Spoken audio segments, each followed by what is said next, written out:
Praise God. It's good to have you visiting us. We're a small group on a Wednesday night. And would you like to stand and give us a greeting, Doug or Dawn or both of you? Please do.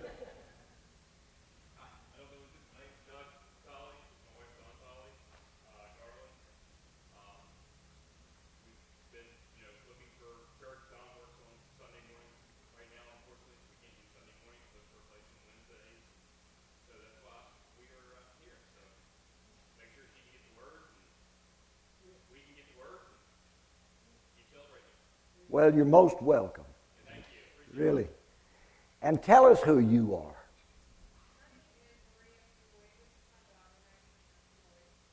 Maria. Yeah. So glad you're with us again. Maria. So, I'm doing a little series on Genesis chapters 1 through 11. And I started it first part of January for Wednesday nights. And that'll take us from the creation of the universe all the way down to the Tower of Babel story and the birth of Abraham. And strangely, I think this is my fourth Wednesday night to be on this, and we haven't quite gotten through Genesis 2 yet. But the pace will pick up. Now, I spent last week spending a lot of time on the difference between the two trees. Perhaps, this is theological suggestivism. By the way, this past Sunday morning I preached on part one of, the Apostles' Creed and what it means and what it gave down to Christian civilization. And I'm not demanding that anybody embrace it, only that it's interesting. We're going through the points of it and so forth. Afterwards, someone said, well, Brother Pat, what do you believe about? And they brought up a particular theological point, and I said, I have no beliefs about that, but I have some opinions. And then another person just today called me and said, Brother Pat, what do you believe about this? It was a question about something that had happened in Joshua. And I said, well, I believe that happened. It's in the Bible, but your question is how to interpret it. I don't have a belief about it, but I do have some strong opinions. And the guy said, well, what's the difference? I said, well, let me make this very clear. I've only really got three beliefs. I've been preaching the Bible for over 50 years now, and I've realized I don't throw the word believe around very casually or hook it onto every idea. I believe in monotheism. There's only one God. He's the God of Abraham. I believe that there's only one Savior, Jesus Christ, who was in some way, as St. Paul says to Timothy, God manifest in the flesh. 1 Timothy 3:16. And my third belief is that the Bible is our book. It was written by men. This was a question you had for me, Kevin. The Bible was written by men, but inspired by God. In just a few places, dictated by God. Moses wrote half of Exodus under dictation, beginning with middle part of chapter 20 of Exodus, down through most of the end of it. God is speaking to Moses, and Moses is writing. Now, I imagine God had to speak very slowly for that to happen, because there's no shorthand for Hebrew. And Moses wrote as God spoke. That's what he said. We don't have that about the other prophets, the other writers of the Old Testament. I imagine that Moses spent a lot of time thinking as he penned Genesis during those 40 years that he was in the wilderness. And he wrote it slowly and carefully and painstakingly. The first part of Exodus also. Most of Leviticus, though not all, is purported to be dictated to him from God. But some of it is narrative, some stories, this happened and that happened. And those stories are inserted about half of the book of Numbers, God is speaking to Moses. None of Deuteronomy, however, until we get to the very end of Deuteronomy. It's all Moses speaking the first parts of Deuteronomy, and he's going back over their history of the past 40 years and the laws. We get right to the end of Deuteronomy, and God speaks up to Moses and said, write down the words of this song, Deuteronomy 32, 33, somewhere in there, and teach it to the children of Israel. And that's it. After that, we have a place where we're told in the New Testament, looking back at the Old Testament writers, that they wrote as they were moved upon by the Holy Ghost. Now, I believe that instead of necessarily dictation, that is inspiration. In other words, God speaks to a person. And have you had God reveal something to you or speak to you, and it cooked around inside of you for days, sometimes months, before you finally got an expression of it that you thought would be a good way to put it into words? If you've been through that, then you'll know how I feel about it. And I think that's inspiration. Something comes inside of you.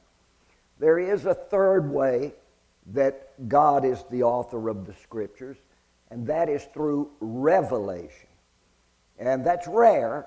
We've got Zechariah and Ezekiel, and a couple of times Daniel, seeing a vision or an apparition that has not come within them, but it's outside of them.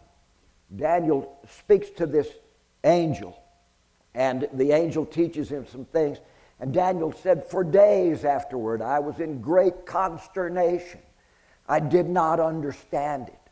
And I sought God, and then finally an understanding came to him. Something very similar to that is the testimony of Habakkuk the prophet. God told him something, we're not told what, but when Habakkuk hears it, he says, I can't believe that's what's going to happen. It turns out it's the coming Babylonian destruction of Jerusalem. And Habakkuk wonders about it for weeks before God tells him, go stand on the wall and look, and I will show you something that you will write down for later people to read. But it all comes from a long bunch of pondering. We also have that with Ezekiel and with Zechariah, seeing something or hearing something that is not understood by the recipient until a great deal of, as Daniel puts it, consternation occurs.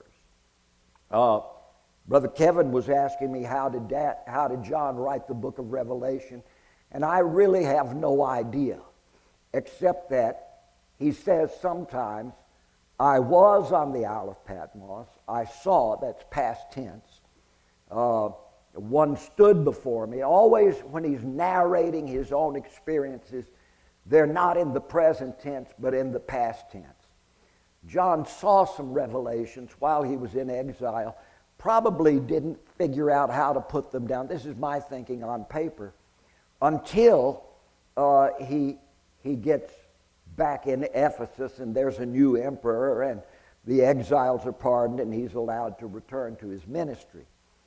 The writers of the Gospels wrote much later. They weren't carrying notebooks around writing down everything Jesus said. All four of the Gospels that we seem to have been written some decades after the life of Christ, and probably with some consultation among one another. Luke, for instance, says, I went and I read what the others have written, and then I went and interviewed eyewitnesses, and I've tried to put all of that in order in my gospel. So who wrote the Bible? Well, this is my third belief. God wrote the Bible, but he wrote it through human hands. And then after this comes down to us as God's testimony to us, by the time it comes down to us, it's been translated, argued over, amended in different ways by different groups. When we finally get it, We have to do, if we want careful study, we have to go back to the earliest versions of a particular passage of Scripture. We have to go back sometimes to the Coptic, to the, sometimes to Essenic writings, sometimes back to rabbinical writings, sometimes back to the early church fathers to get a hold of an idea. So I like to teach the Bible. When I was a younger preacher, I was very adamant about everything I said. And this is absolute. Well, I'll tell you three things that are absolute. There's one God. He came to us in the person of Jesus Christ somehow, and who died for us to save us of our sins, resurrected from the grave, ascended into heaven after 40 days, and then left us with this testimony, and that this book is God's testimony. Now, internal things within this testimony, they can be debated as to their meaning and application. But let's not debate them with any kind of absolutism and arrogance. Let's look at it humbly. Some of these passages, there may be 2 or 3 ways to look at them. And I wanted to preface it by that because we're getting into something now.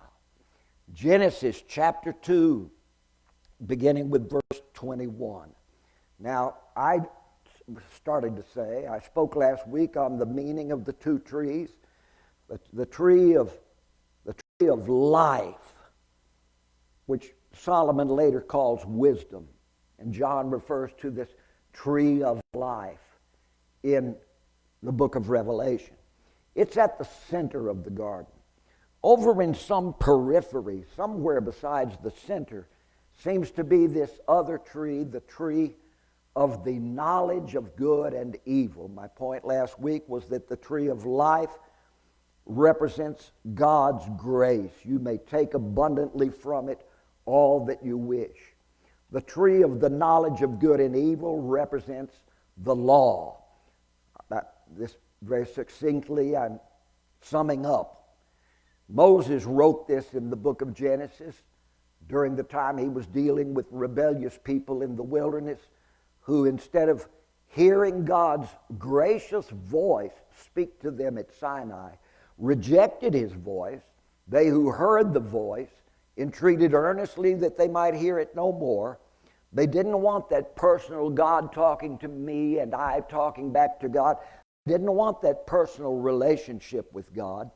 And instead of that, what they opted for was religion. Religion based on laws and obedience to those laws. They said, Moses, go tell God not to ever speak to us again. Tell God to speak to you, and then you come tell us what God says. Well, okay, we can do it that way, except you're denying yourself something. Here is God speaking to all of you people, and he wants each one of you to have a personal relationship with him. But now you've put something between yourselves and God in the form of Moses. Moses, you be our prophet. You hear God, and you tell us what God says. What they're choosing is a kind of institutionalism. Just tell us what to do, and we'll do it. So instead of the gracious offer God gave them, they now are given over 600 laws and rules and precepts and things that, and if you break one, you've broken them all, you know. There's no way out of it. They've chosen a very hard obligation upon themselves. In fact, it gets bigger. First, they choose for a prophet, Moses, to be between them and God. All he can do in that capacity is give them rules to follow. The law of Moses, the law of the knowledge of good and evil. And it's now a law. And they fail at it. So since they fail at it, very soon, halfway through Exodus, or two-thirds of the way through Exodus, since they fail at the law, we now need another institution, the priesthood. Prophet between us and God. Now we have to have a priest between us and God to atone for our sins or failures to follow the law.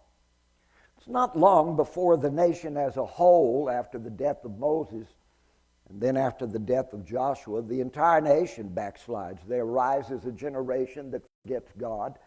And so now we need another institution, the judge. And we have the book of Judges. And the judge is to teach the people, punish the people, call them to task, and then once they get past the judge, they can go to the priest and get atonement, and then they can go through the prophet to see if they can hear something from God, and only then does God speak to them. Now through these three institutions. Once you choose an institution between you and God, it's going to get bigger and bigger. It's not long before the people come to the last judge, Samuel, and they say to him, we've got a problem. We need a king to rule over us like the other nations have. There's a big argument about that, and God finally acquiesces and says, Samuel, give them a king. Now, Samuel had been serving and as one man, fulfilling the other three obligations as national prophet, as national high priest, and as national judge. God had finally gotten a man to do all three. God was trying to shrink the institution. In Samuel, he was all three for the first time. Even Moses couldn't be all three. Moses was not allowed by God to be priest. He said, you can't be the priest, you're the prophet. Get your brother Aaron to be the priest. But here is Samuel shrinking those three offices, prophet, priest, and judge, into one person. Samuel was ready now to step aside. That's why he's making this speech to the people. I'm ready to step aside and bring all of you into God's presence again as he wanted at Mount Sinai. And they said to Samuel, nay, but rather add another institution, the king. And so this whole idea was a failure. Now, an Israelite has to fulfill the desires of a king, then the demands of a judge, then the atonement of a priest, and then the rebuke of a prophet before he could even hope to get to God. Now, that's kind of an overview of Old Testament history, but what I want to say is God wants us closer and closer to him. And what often happens is we want something between us and God. It's as though we've got this long pole. One end of it is on our chest, the other end of it is God, and we say, look, it's 10 feet long. Look at this thing.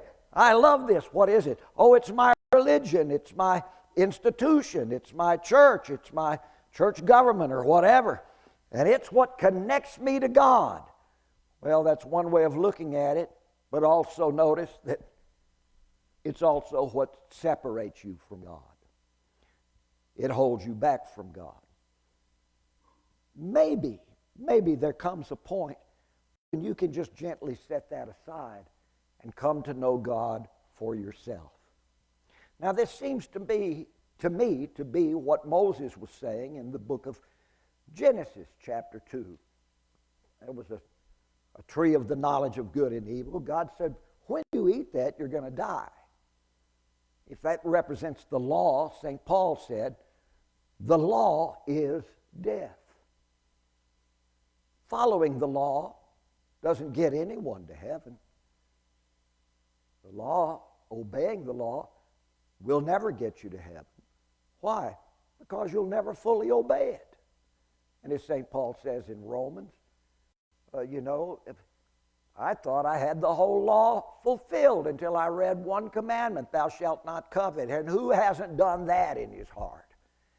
And so, the law doesn't get you to heaven. If you go to hell, it'll be the law that sends you there. The tree of life is what gets you to heaven. And that's this personal relationship with God. It's grace. These two trees, I think, form Moses' terrific symbolism of what becomes Paul's adamant idea in his epistles. You're either going to live under grace or you're going to live under law. Which one are you going to choose? Because you can't live over or under both simultaneously. I've got good news for you. Some of you hear me lisping and hissing. I've been waiting for a month for the dentist to take me in and work on this tooth that busted out a month ago when I slipped on ice and hit my face on the edge of the door. I think that's what I hit. And maybe I'll be speaking more plainly by next Wednesday night. Hallelujah. So, also last week, I brought out a difference between the symbolism of the herdsman or shepherd versus the farmer. And we'll be getting into more of that. I'll explain. I'll be getting back to that. That was a prelude to what's coming when we meet Cain and Abel. But some of that will be in the story we're about to read. Verse 21, Genesis chapter 2, Brother Jeremy, if you can get that up for me. And the Lord God caused a deep sleep to fall upon Adam, and he slept. And God takes out one of his ribs and then closes up the flesh instead thereof. And the rib which the Lord God had taken from the man made he out of that rib a woman and brought her to the man. And Adam said, well, I'd like to see, how long was Adam asleep? You know, strangely, there are some ancient Jewish prophets that said Adam was asleep 3 days and nights. We're not told that in Genesis, but ain't that interesting? God puts Adam to sleep. This is Eden General Hospital, and God performs a surgery on him and removes a rib. People often say, because you know that the heart is a little to the left because that's where it's pushing out, that it was a left side rib, because that's going to be the woman closest to his heart. But we're not told that. That's poetic inference. Might have been over here. Don't know if it was an upper rib or a lower rib, but we do know Adam finally came out of anesthesia, and God's standing by his bed saying, well, how do you feel, son? This is Dr. God. And Adam says, I got a little pain. Well, that's where I sewed you up. What'd you do? I took something out of you, but you'll be better now. Adam said, yeah, I felt like I had something missing. And the Lord says, you think you can walk? And Adam says, I think I can. And we can just see him in God's hospital holding on to one of those walkers and wearing one of those hospital surgery garments, that you're always trying to keep shut in the back. And he's following God. God takes him down the hall, and there's the waiting room. God says, you've got a visitor. And Adam said, well, it's got to be one of the animals. I don't know anybody else. And God said, it's not like that anymore. And Adam walks in, and there is Eve sitting there, flipping through the empty pages of a People magazine. Because she's going to be the mother of all living, but she's got nothing else to read. Maybe Life magazine, maybe Time magazine, but nothing in any of them yet. And Adam sees her, and God says, Adam, this is Eve. Eve, this is Adam. Hope you two get along, because there ain't nobody else. And Adam takes one look at her and prophesies. And these are, he looks at her and says, boy, this is great. I like her. God says, well, good. Adam says, is everybody going to get one of these? God said, yeah, that's the plan from now on. And Adam's prophecy is this. This woman, God has just brought her to the man. This is now bone of my bones and flesh of my flesh. She shall be called woman, and the translation of that is not the old joke people say, woe to man, woe man. It means from man, because she was taken out of man. And Adam's still talking. Now he gives a future prophecy. Therefore shall a man leave his father and his mother, and shall cleave unto his wife, and they shall be one flesh. Now Adam wasn't talking about himself. He didn't have a father and mother to leave. He had been made directly out of the dust of the earth by God. So he's talking about everyone coming along afterwards. Now what's so beautiful about this is that Jesus quotes this from Adam. This is the first humanly spoken prophecy in the Bible, and it is spoken concerning marriage. The relationship of a man and wife is to be more profound, more intent, more demanding than any other relationship a man has in his life or a woman has in her life. They're to forsake all that's dear to each other on either side and cleave, he says, to one another, and they shall become one flesh. That word cleave is not used very often in the Bible in this way, but it literally means to be nailed to one another as though with a hammer and a nail, fastened to each other in that way. And they shall be one flesh. Now, we discussed also briefly last week, was there a race before Adam? Get the recording from last week and hear my comments about all that.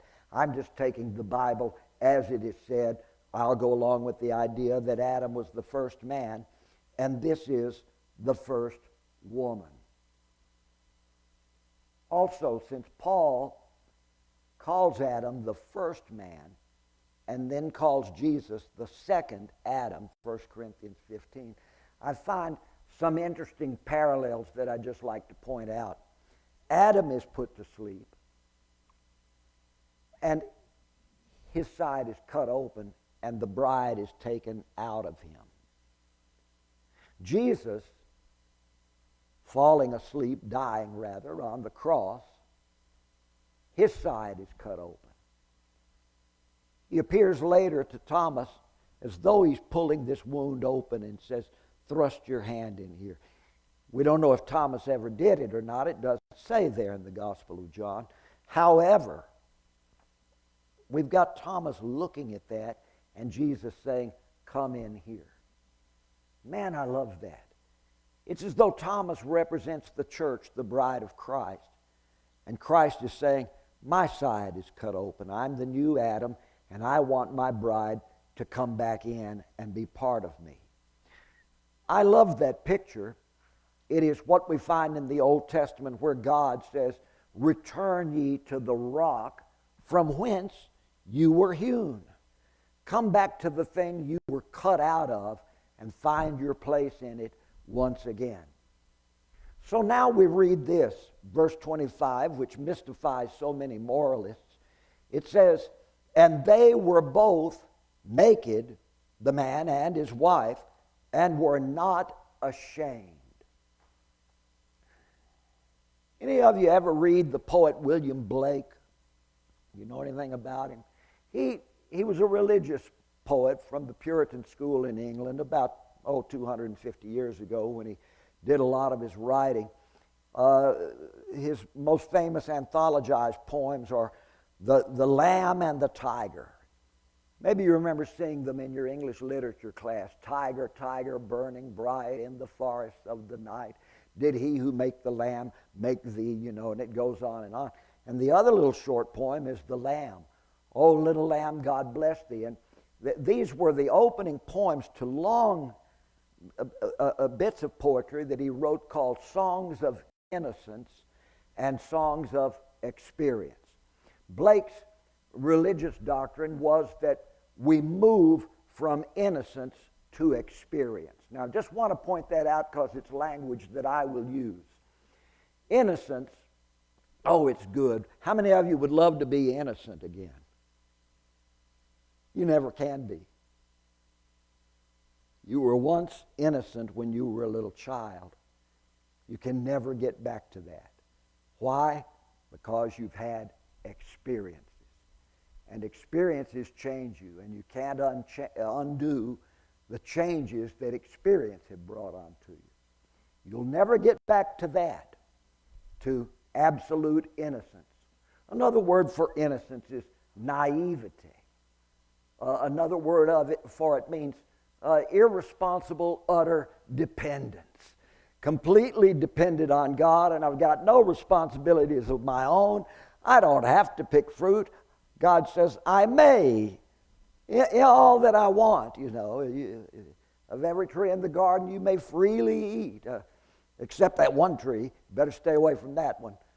But you will eat it eventually, I guess, and the day you do eat of it, you will surely die. Now, that's it. And Adam and Eve, it's not that, here they are naked. I mean, let's get the pornographic idea out of our heads. It's just that they looked at one another. And by the way, it's not that sexuality wasn't involved. God had already told Adam before he made Eve that I want you to reproduce and multiply and fill up the earth. So just as God had spoken to the trees multiplying and the animals multiplying, he has said it to Adam, this is what you will do. Our attraction to one another in beauty and romance and all of that, well, let's just call it sexuality. That's part of God's plan, to draw a man and woman together and bind them together so that they'll have children. But they didn't look at one another and see anything wrong, because everything they knew and had was a direct gift to them from God. Now that's what I think that verse means. They were naked. They had no sense of shame. Now enter the troublemaker. Chapter 3, verse 1. Now the serpent was more subtle than any beast of the field which the Lord God had made.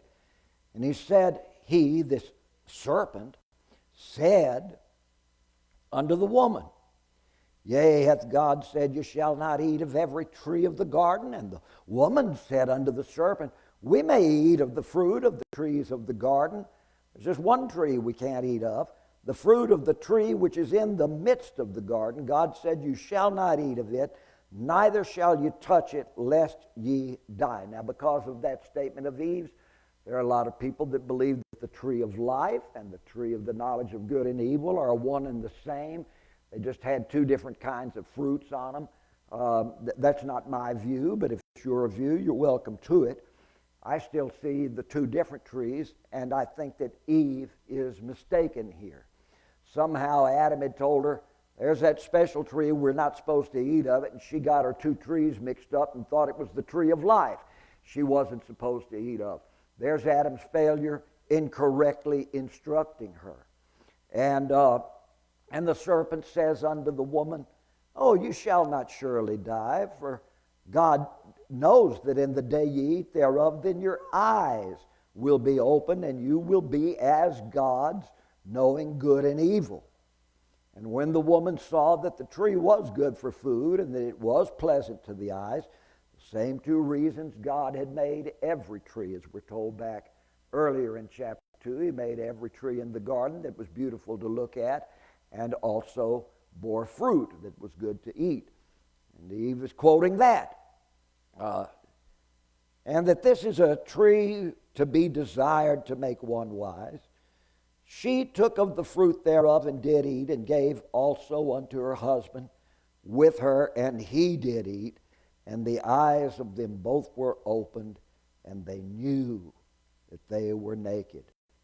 Let's stop right there. So, I don't know how you've been told this, but if I had to think them all out, I bet I could give you 10 or 15 different doctrinal arguments that differ from one another that are based upon what I just read. Calvinism has ideas that come from that. Roman Catholicism has ideas that come from that. The Mormons have ideas that come from that passage I just read. So do the Adventists. Jewish groups differ on what ideas are brought from this passage. But this is a seminal passage that sets up a lot of doctrinal notions. I'm going to give it to you the way it looks to me. Will that be all right? I didn't get a 1,000 people come interested in what I have to say tonight, but I've got you. So I'll just give you how this looks to me. Isn't it strange? I've got 2 or 3 questions. Isn't it strange that God creates everything and then manually plants this garden himself, puts Adam over it with a job to do and probably teaches Adam how to do it. It's agricultural, to trim and keep the garden. And then after Adam learns that, lessons in agriculture, sowing and reaping and all of this, now Adam has to learn lessons of relationship with animals. God brings each animal to him, and Adam has to give it a name, so it'll come when he calls it. It's very different from dealing with plants. Dealing with animals is a little more complicated. You have to win that animal's trust and teach it its name and have a mutual symbiotic relationship with each other, which is not quite the same as farming. This is more involved from a different part of you. With the gardening, it's just my flesh, just my hands. But dealing with an animal, I have to use my emotions, something of my soul, to deal with an animal and reach its soul. And both of these lessons were in preparation, of course, for Adam now to get along with the most complicated task he's ever had, and that's living with another human being. It's complicated in both ways. And then you learn that so you can go into the next most complicated, and that's being a parent of children. And that'll be coming up. And I know I'm repeating things I've said before. But this seems to be God's plan. If God's planted this garden and it's good, then why does God put in it one, shall we say bad animal and one bad vegetable? A serpent and a tree. Now, there's no mention actually of a devil in any of Moses' writings. Not from Genesis to Deuteronomy. Do we have a personage? Only hinted here in this idea of a serpent. But we don't really have, in fact, anywhere in the Old Testament, our idea of a devil, our modern Christian idea of a devil, who is kind of an anti-God, demigod assuming great power, who is the enemy of God and works against God. That doesn't really come out until the New Testament. Somebody said, well, what about Satan in the book of Job? Well, that guy seems to be working along with God. He's sent out by God. He comes back, gives his report to God, and says, there's one guy. I mean, if you want me to go and test people and see how strong they are, there's one guy that stands true. It's Job. And God said, yeah, my servant Job. And Satan says to him, well, do you want me to test him further? It seems that you blessed him more than you blessed most men. Maybe Job feels like you pay him to behave and be good and be perfect. Why don't you take the pay away from him? And he might turn from you. I mean, is he serving you, God, just because of who are you or because of what you give him? And God said, yep, good idea.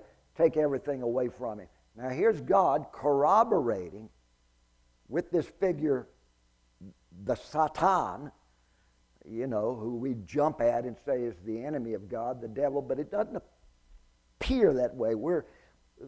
As we just read Genesis and Job, we're kind of superimposing New Testament ideas upon the Old Testament.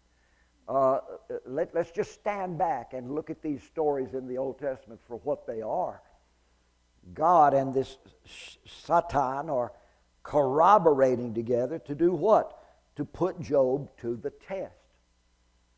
Now, everywhere else in the Bible, it speaks of weighing the heart of a man. It's always either God or the Holy Spirit that does it. It brings us to the test. It searches out the deep things in us. That weighs our motives and our hearts and our intents. So even though we've got this Satan or Satan figure in Job, he does all he does with God's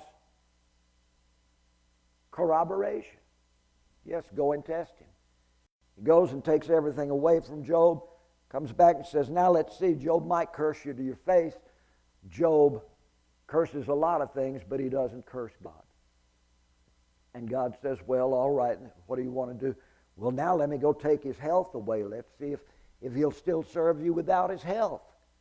God says, all right, but don't kill him. And Job is inflicted with something. That's the last we see of this Satan figure. Job is afflicted, but still he doesn't curse God in his affliction. The rest of the book of Job is Job's theological friends that show up trying to say, maybe this is why this happened to you, maybe that's why it happened to you. And Job says, yeah, but none of your answers satisfy, and here's why. He's still got questions. Finally, God shows up and doesn't answer Job's questions either. Rather, he asks more questions. But at least Job is hearing God's voice and is in a personal conversation with him now. And Job learns that God's unanswerable questions are infinitely more satisfying than man's smug, easy religious answers. So relationship with God is so much more meaningful than mere catechism. And this is what Job is learning. Now that's the only other appearance we have of a Satan really appearing and acting in the Bible. And that word is not applied to what we just read in Genesis. Rather, the serpent, and he's not only hinted at being one of the beasts of the field, he's more subtle than any of the other beasts of the field. But after God is through talking to this serpent, we see that he is indeed a beast of the field. He's going to crawl on his belly in the dust of the earth. We'll get to that in a little while. So, did animals talk back then?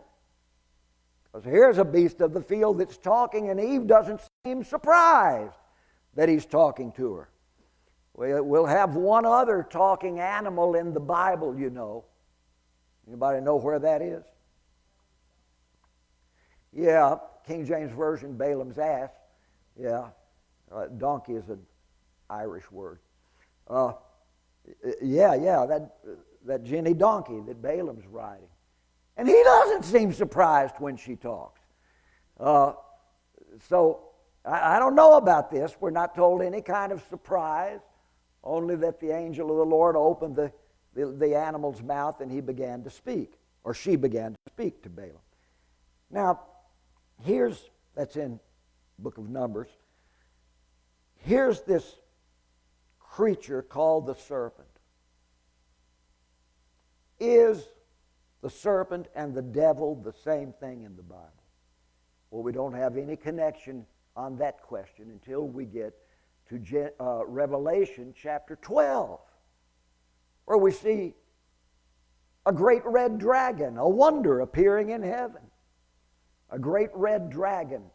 And his conflict is with a woman. And this Revelation chapter 12, it's the centerpiece of the book of Revelation. The woman and the dragon. And this woman, of course, represents, the church. John has already said, he's already looked at Judaism, and he said, I saw the sun turn black, and I saw the moon turn to blood, and I saw the stars fall out of heaven like figs from a fig tree that is shaken in an untimely wind. John is quoting both Joel and Jesus as he writes that. And of course, that's referring to the three great offices of Judaism. Am I making sense to anyone? The sun going black, that's the end of Jewish kingship.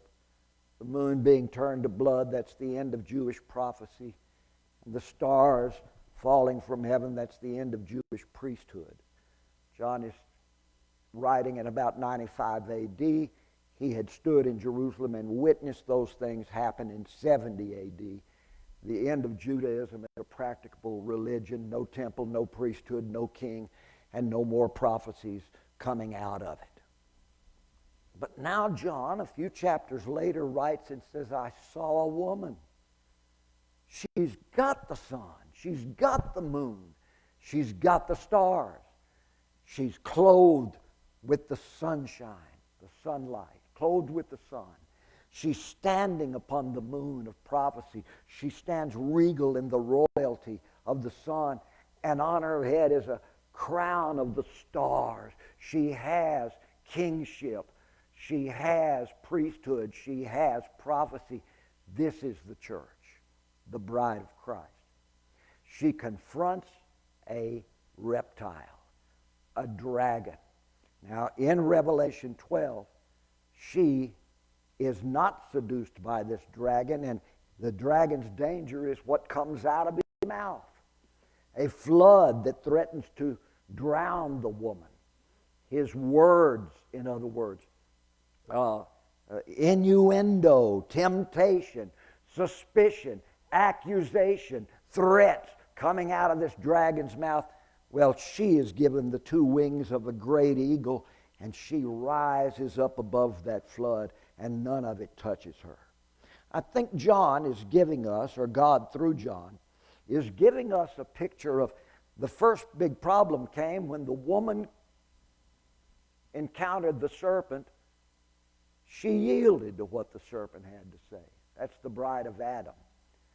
But later, by the last book of the Bible, the bride of Christ withstands, with the help of the Holy Ghost, all of what comes out of the serpent's mouth. And this woman is not cast down. The serpent is cast down, the dragon.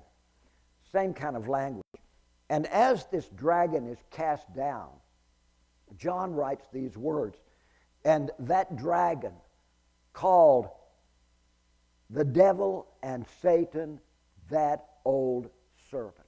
Now that's the one phrase we got in the Bible that links the evil of the end times with the evil in the Garden of Eden. That links the serpent with the devil. So just bear that in mind, more about it. I've got very brief time to finish this. Will you give me, we started just a bit late, will you give me 5 more minutes? Everybody give me 5 more minutes. Put your hand up. I got, okay, 5, 10, 15, 20. That's enough. So, where we else see a serpent is when God will tell Moses, these people are bitten by fiery serpents in the book of Numbers because they've murmured against God. And apparently they've pitched their camp over an underground cavern of poisonous adders or something that are coming up through the cracks in the ground into their tents. Many of them are dying of these snake bites, fiery serpents. You can read a lot of versions. That word fiery is thought by, seems like most commentators and interpreters, to mean poisonous. They bite them. And Moses says, oh God, what are we going to do to save our people? And God tells Moses, make a serpent. Make it out of brass. Now, this is one of the most complicated symbols in the Bible, and I'm not going to go in to try to interpret it. I just want to point this out to you. Put it on a pole and hold it up and bring the people and tell them all to look upon it. And everyone harmed through poisonous snake bite will be healed if they look upon this. Moses does it, and they're healed. Very strange. God had already told Moses, don't make any graven images, but now he tells him to make this one. And we don't know what happens to that serpent, that brass serpent, until centuries later in the days of Isaiah, when there's a king named Hezekiah, and probably based on Isaiah's instructions, we have this one statement about Hezekiah, very brief. It says that Hezekiah took that brass serpent and cut it in pieces and burned it, smelted it down, destroyed it, because some of the children of Israel had been offering incense to it. A cult had sprung up about this brazen serpent, and Hezekiah announces it is Nehushtan, which simply means nothing more than a thing of brass. It's only a piece of brass. Well, all right, enough said on that, except for two more things. One is the symbol of a serpent on a tree branch or wrapped around a pole, as we see in the Eve story, a serpent in the tree maybe. The serpent and the tree joined together. And now with Moses, a pole and the serpent wrapped around it. Did you know that that is an ancient symbol found in the religions from China to North America, even in pre-Christian times? And it is called caduceus. And even in today's medicine, medics on the battlefield always wear an emblem. It shows a pole with a serpent, or sometimes two serpents intertwined, wrapped around it. Why? Because in all those ancient cultures, African, Greek, Roman, Scandinavian, Chinese, Hindu, even Buddhistic, and even in some of the North American cultures, the idea of a serpent speaking from a tree is either interpreted as health or wisdom. Only Judaism makes it a negative symbol. And the only reason they make it a negative symbol is because of Genesis chapter 3. But ain't it something? That God tells Moses, make an emblem of that and they'll all be healed. Okay, it happens. In Numbers, what does that mean? Well, we still don't know. Why that? And then it gets weirder. Jesus comes along and talks to Nicodemus and talks about Moses' brass serpent. And he says, remember that, Nicodemus? You know, Nicodemus, the old teacher who came to Jesus by night. I call him Nick at night. Jesus looks at him and says, Nick, as Moses lifted up the serpent in the wilderness, so must I be lifted up. That one little sentence. Jesus is comparing himself to that serpent. Now, I'm out of time, but I just wanted to draw these things out to you, because next time I speak, I'm going to show you. I told you I could give you about 10 that come out of parts of this. I'm going to show you 3 views that Christians take on who this serpent was. And some of them are very surprising. You'll find some things in Catholic writings, you'll find some things in Eastern Orthodox writings, and you'll find some things in Protestant writings that very much differ on what this serpent is. One more question. I'm still just laying out stuff, right? One more question, however. God has this man and woman in this garden, and they are like babies. They know God, but they only know Him as the one who gives them everything. That's all they know about Him. Oh, you made us, and we're so happy, and if we want something, we just go get it, and that's what life is all about. Did God want them to remain in the Garden of Eden forever? In that state of innocence, lack of experience, irresponsibility, and naivety. Was that God's plan? I don't think so, because He had previously told Adam, you will subdue the whole earth and have dominion over it, over all the earth. And then We're told of these 4 rivers that come out of Eden, and they go out into all the earth as though God's intending one day for Adam to go out and travel the earth, or at least Adam's children, and fill up the whole earth. Did God want the human race to stay in an Edenic state forever? Maybe not, and that's why he put the tree, which is the temptation, and the serpent, which is the tempter, in the garden, knowing that sooner or later Adam would mess up, and Eve too, with that serpent and that tree, and would then have to encounter God in a completely new way and learn in their guilt and in their fault that God is more than just somebody who gives everything to his good little children. But now he's going to teach them some responsibilities, and he's also going to do something amazing to atone for their sin. We'll be coming to that.